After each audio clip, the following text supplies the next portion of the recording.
You can feel it before you can explain it. A normal life in America now has a strange new price tag. The house that used to feel possible now feels like a locked door. The car payment looks like rent. A grocery trip can feel like a small emergency. And the most controversial part is this. A lot of people are not broke because they suddenly became careless. Many are broke because the basic math of everyday life changed. In this video, we are going through 10 things Americans can no longer afford like before, using real price trends, real household pressure points, and plain English. So by the end, you can see where the money is really going and which old money rules no longer work the way they used to. First, Americans can no longer afford homeownership like before. Not just mansions, not just luxury homes, basic starter homes. The old advice was simple. Work hard, save for a down payment, buy a modest house, build equity, and let time do the rest. That advice was built for a different price world. By late 2025, the median sale price of a new house sold in the United States was a little over $405,000, and the average 30-year fixed mortgage rate was about 6.3% at the end of April 2026. Those two facts together matter more than either one alone, because a high price with a low interest rate hurts, but a high price with a high interest rate locks people out. A house that once looked expensive now comes with a monthly payment that can swallow a paycheck before food, gas, insurance, repairs, utilities, or childcare even enter the picture. The controversy is that people still talk about homeownership as if the main problem is avocado toast, vacations, and people wanting too much too soon. That makes a good angry comment online, but it is not the full story. A buyer today is not just buying a house. They are buying the interest rate, the property tax bill, the insurance bill, the maintenance bill, the closing costs, and the risk that something breaks the month after moving in. Older homeowners often got to refinance when rates were low. New buyers do not get that gift automatically. They enter at the new price and the new rate. That creates a quiet divide. People who already own property are sitting on protection, while people trying to buy now are paying the new cover charge. Here is the part people miss. When interest rates rise, the buyer does not just pay a little more. The same home can become a totally different financial object. The house did not get bigger. The yard did not grow. The roof did not become newer. But the monthly payment can jump enough to change who qualifies. That is why the phrase, "just move somewhere cheaper," is not the easy answer it sounds like. Cheaper places also have jobs, wages, schools, insurance, taxes, and commute costs. If the only affordable house is far from work, the savings can disappear into gas, car repairs, and lost time. The American dream did not vanish overnight. It got repriced. Second, Americans can no longer afford rent like before. Rent used to be the flexible option. It was not always cheap, but it was supposed to be the place where you could breathe while saving for the future. Now, rent has become a trap for millions of households. Researchers found that in 2024, 22.7 million renter households were cost-burdened, meaning they spent more than 30% of income on housing, and that was about 49% of all renters. Census data also showed renters in the 2020 to 2024 period paid a median of $1,413 a month, about $100 more than in the previous 5-year period. That $100 sounds small only to people who have never had to choose which bill gets paid late. For a tight household, $100 is medicine, gas, school clothes, a phone bill, a week of basic groceries, or the difference between paying a card on time and getting hit with interest. Rent inflation is brutal because it attacks the one bill people cannot skip. You can delay a vacation. You can cook at home. You can avoid shopping, but you cannot decide to use less shelter this month. The landlord still wants the full amount. The deeper issue is that rent now blocks the very behavior people are told to practice. Save money. Build an emergency fund. Pay down debt. Invest early. Prepare for retirement. That sounds responsible. But try doing it when half your income goes to housing before the month even starts. This is why so many people are working and still feel frozen. They are not living a wild life. They are paying for a place to sleep. And because rent does not build equity for the renter, the household can spend years making payments and still end up with no ownership stake at the end. There is another quiet change. Renting used to feel temporary for many people. Now it has become a permanent middle room between too expensive to buy and too expensive to save. Some renters stay not because they do not want to own, but because rent itself eats the down payment. Then when they finally save a little, home prices or mortgage rates move again.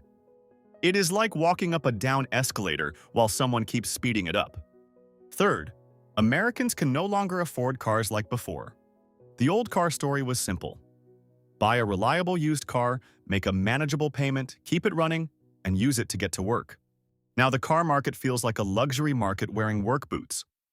Recent auto finance data showed the average amount financed for new vehicles hit a record of $43,899 in the first quarter of 2026, while the average monthly payment on financed new vehicles rose to $773.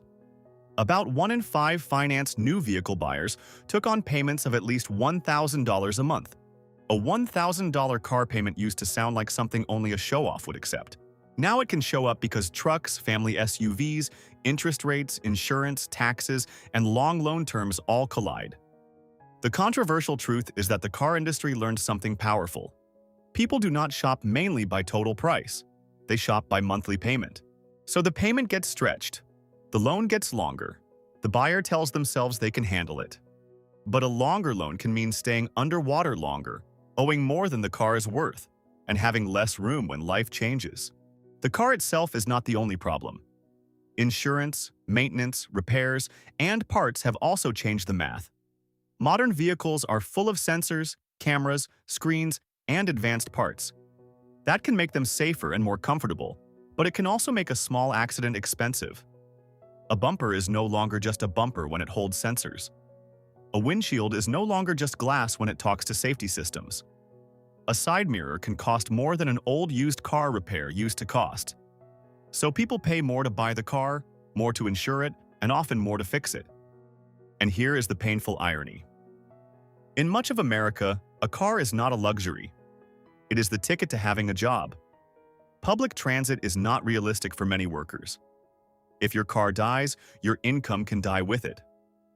That makes the car payment feel less like a choice and more like a private tax on staying employed. People are told not to buy more car than they can afford, but many are also living in places where not having a car is not affordable either. Fourth, Americans can no longer afford groceries like before. This one is personal because everyone sees it. You do not need an economics degree to know something changed. You pick up the eggs, the cereal, the meat, the fruit, the coffee, the snacks for the kids, and suddenly the cart looks normal but the total looks rude. In 2025, food prices rose 3.1%, with food at home up 2.4% and food away from home up 4.1%. By March 2026, grocery prices were still up 1.9% from a year earlier, with fruits and vegetables up 4% and non-alcoholic beverages up 4.7%. The confusing part is that people hear inflation is cooling and expect prices to go back down. But cooling inflation usually means prices are rising more slowly, not that the old prices are coming back. That is where many arguments go wrong. One person says, inflation is lower now. Another person says, then why is my grocery bill still high? Both can be reacting to different parts of the truth. The rate can slow while the level stays painful.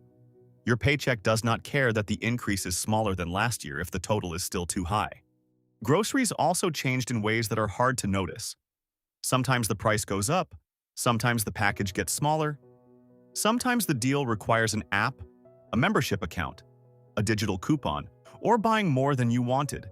Sometimes the cheap version disappears and the shelf is filled with better versions that cost more. The store does not have to announce, "We are training you to pay more." It just changes the choices in front of you. This is why families now talk about grocery strategy like it is a sport. People compare unit prices. They switch stores, they cut meat, they buy store labels, they cook bigger batches, they stop buying drinks. They use curbside pickup not for convenience, but to avoid impulse spending. The old casual grocery run is becoming rare because the grocery store is no longer just a place to buy food. It is a place where every habit gets tested. Fifth, Americans can no longer afford eating out like before. Restaurants used to be a break, a small reward, a cheap lunch. a Friday night plate with friends. Now many people open the menu and feel judged by the prices.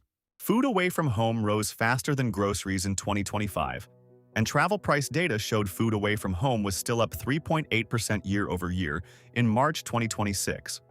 That does not include the emotional tax of the tablet turning around with tip options before you have even taken a bite. This is where the controversy gets loud. Customers feel squeezed. Workers feel squeezed. Restaurant owners feel squeezed. Everyone is angry at the person in front of them, but the pressure is coming from all directions.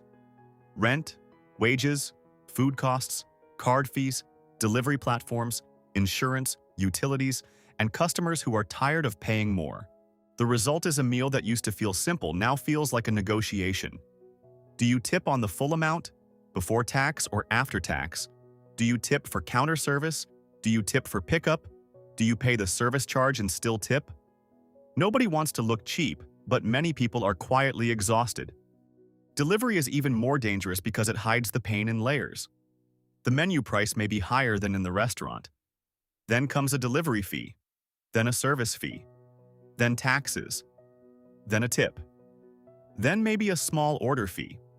A sandwich that sounded casual can turn into a bill that feels like a sit-down dinner. The convenience is real, but the markup is real too. And the app design often makes the cheaper choice feel slower, less fun, or less normal. The habit changed because people changed their definition of convenience. During the pandemic years, takeout and delivery became routine for many households. After that, the prices stayed high, and the habit stayed too. Now a lot of people are not eating out because it is cheap. They are eating out because they are tired, overworked, and out of time. That is an important point. Sometimes the expensive meal is not a luxury. It is a symptom of a life that has become too busy to manage cheaply. Sixth, Americans can no longer afford healthcare like before. This is the bill that scares people even when they have insurance.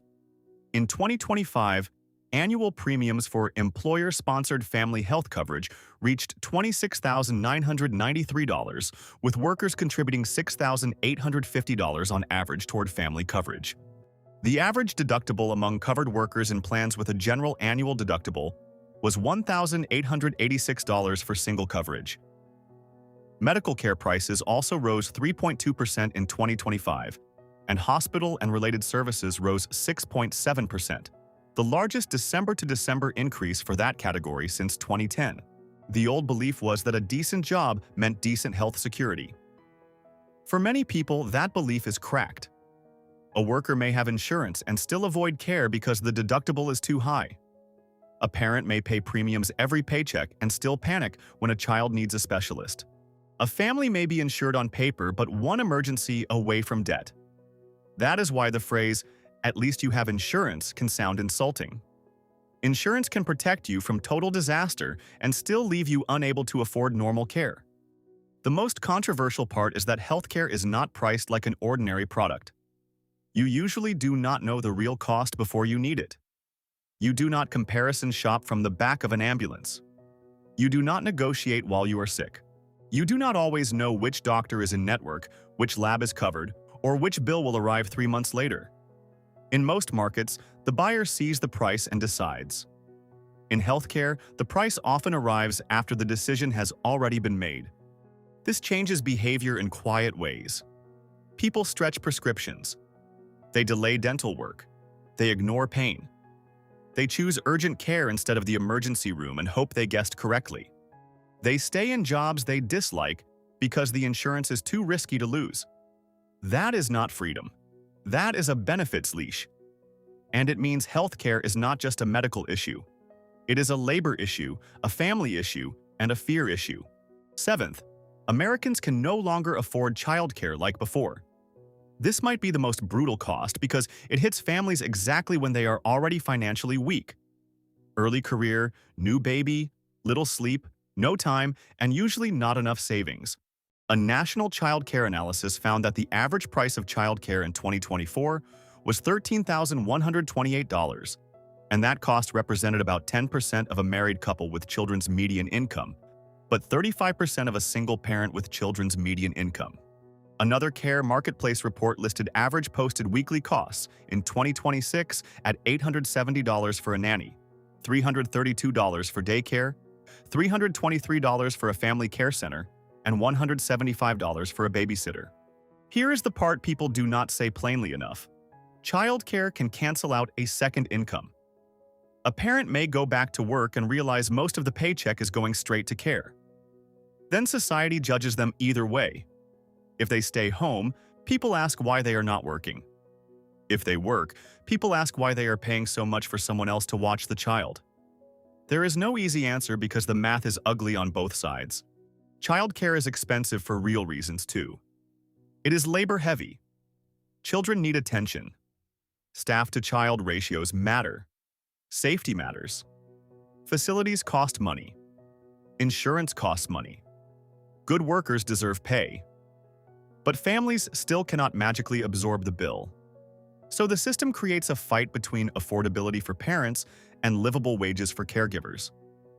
When a service is too expensive for families and still often underpaid for workers, that is not just a household budgeting problem. That is a broken market design.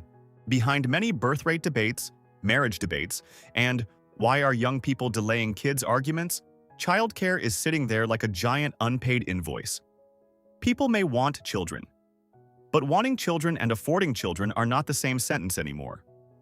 When daycare can rival rent, the decision to have a child becomes less romantic and more like a financial risk meeting. Eighth, Americans can no longer afford college like before. This one is complicated because tuition headlines do not tell the whole story. Grants can reduce net tuition for many students, and some public options are still strong values. But the full college experience has become harder to carry because families are not just paying tuition. They are paying fees, housing, food, books, transportation, lost work hours, and interest if they borrow. College pricing data for the 2025 to 2026 academic year showed huge variation by state, with average public four-year in-state tuition and fees ranging from $6,360 in one state to more than $18,000 in others. The old college deal was clear. Borrow a manageable amount, get the degree, earn more, pay it back. That deal still works for some degrees, some schools, and some students. But it no longer works automatically. The risk shifted toward the student. If the school is overpriced, if the major has weak earnings, if the student does not finish, if the job market turns, or if the debt is too high, the borrower carries the damage for years. Federal data showed that among adults with outstanding education debt for their own education in 2024, the median amount owed was between $20,000 and $24,999. Other student debt estimates show federal student loan balances at roughly $1.69 trillion across tens of millions of borrowers. The controversial truth is that college is sold with emotional pressure. Parents are told a good parent finds a way. Students are told they will fall behind without a degree. Schools advertise belonging, purpose, and future success. But the bill is real, and the promise is not equally real for every program. Some students absolutely benefit. Some change their family tree. Some gain skills and income they could not have reached otherwise. But others leave with debt, no degree, or a credential that does not pay enough to justify the cost.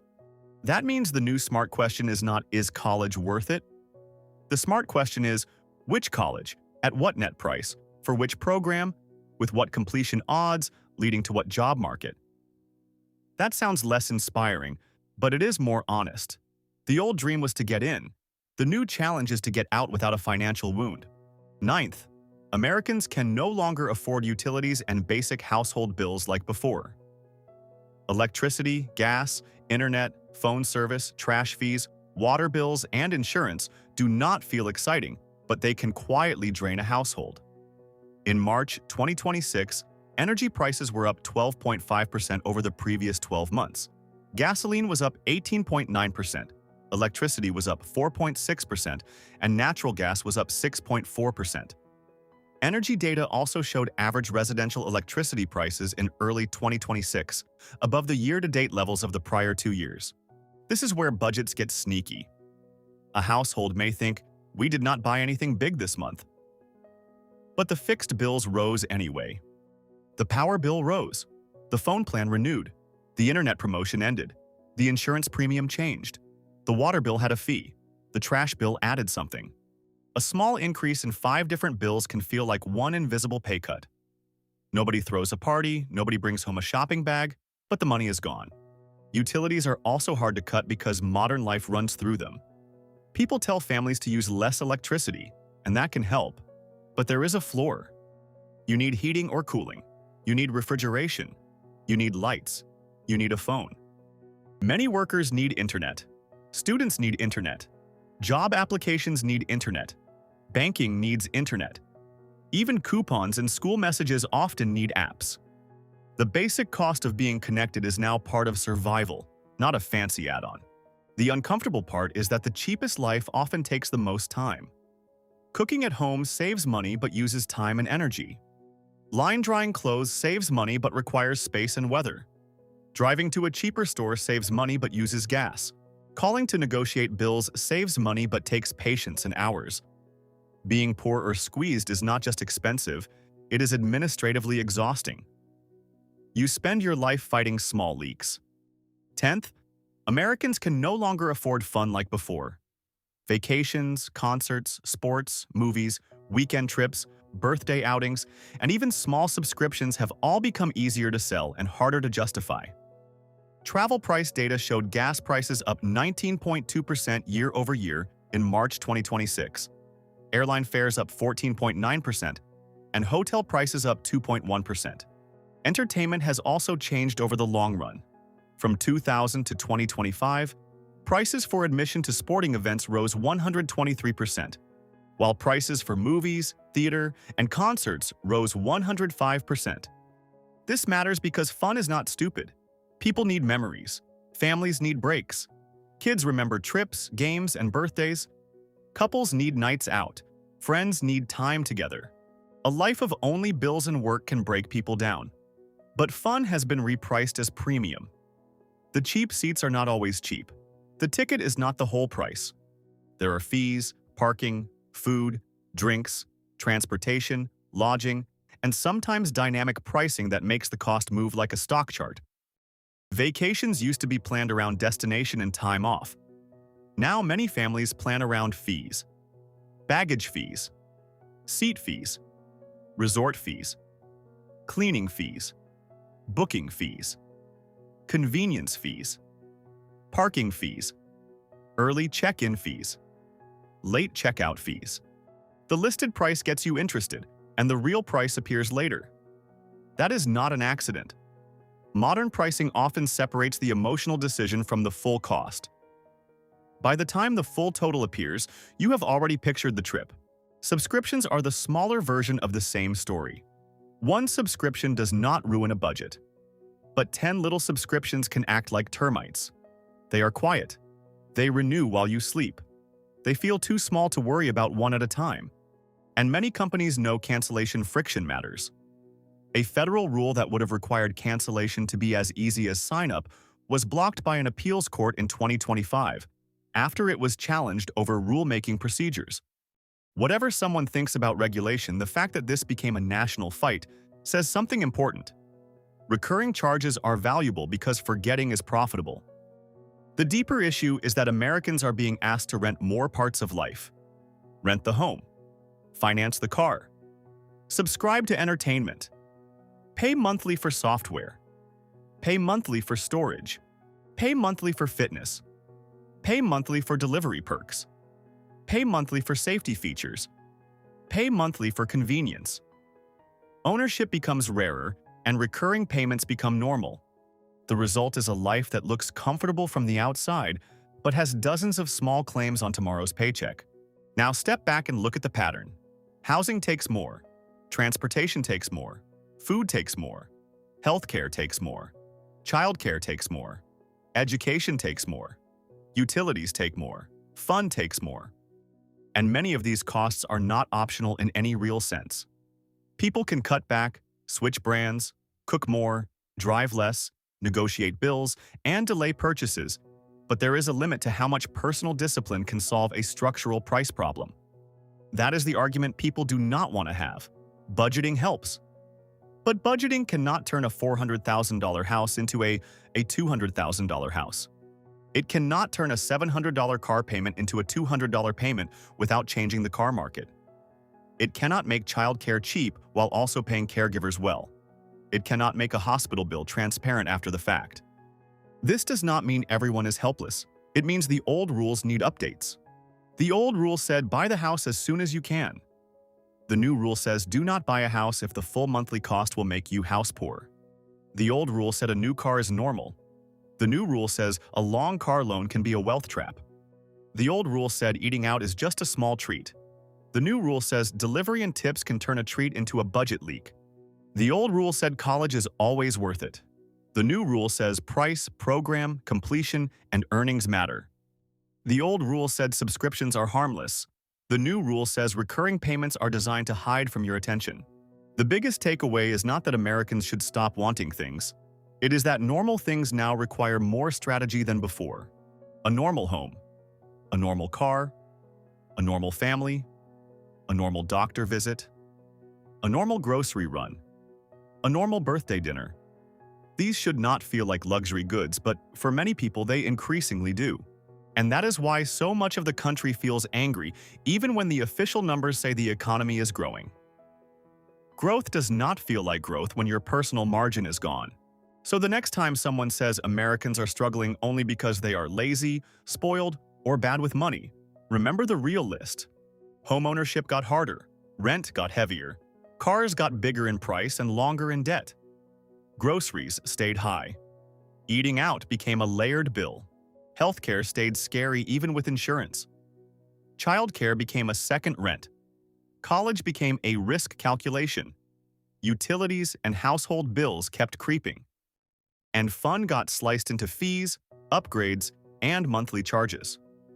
Like this video if you want more plain English breakdowns like this, comment with the one cost that shocked you the most this year, and share this with someone who still thinks the old money rules work the same way they used to.